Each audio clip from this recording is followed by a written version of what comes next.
মাননীয় স্পিকার, যে জাতির এক পূর্বসূরি মাথায় আটার বোঝা বহন করে নিয়ে চললেন আর বলে গেলেন, মানুষ কেন, ফোরাতের কূলে যদি একটি কুকুরও না খেয়ে মারা যায়, তবে এই ওমর রাদিয়াল্লাহু তাআলা আনহুকে কিয়ামতের দিন আল্লাহর দরবারে জবাবদিহি করতে হবে।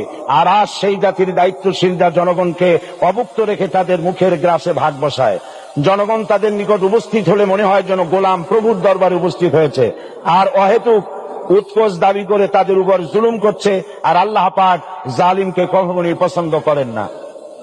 মাননীয় স্পিকার, আমি দৃঢ়ভাবে আশা করি এই অবস্থা কাটিয়ে উঠে আমরা রাসূল করিম সাল্লাল্লাহু আলাইহি ওয়াসাল্লাম কর্তৃক প্রদর্শিত রাষ্ট্র ব্যবস্থার অনুসরণ করে একটি সুখী সমৃদ্ধশালী আধুনিক ইসলামী রাষ্ট্র পরিণত করে বাংলার প্রিয় জন্মভূমি বাংলাদেশকে আজ গোটা বিশ্বব্যাপী শোষণ, নির্যাতন, হানাহানি, অশান্তির মধ্যে, তাই আজ পৃথিবীর অধীর আগ্রহে অপেক্ষা করছে ইসলামের আলোকে এমন এক রাষ্ট্র ব্যবস্থার যেখানে দায়িত্বশীলরা আল্লাহ তাআলার কাছে জবাবদিহিতার পাশাপাশি জনগণ নিকটও জবাবদিহি করতে বাধ্য হবে। মাননীয় স্পিকার, অনেক ত্যাগ ও তিতিক্ষার রক্তের বিনিময়ে গড়ে উঠেছে আমাদের গণতান্ত্রিক প্রতিষ্ঠান এই জাতীয় সংসদ। এই সংসদের সম্মান রক্ষা করার দায়িত্ব আমাদের সবার।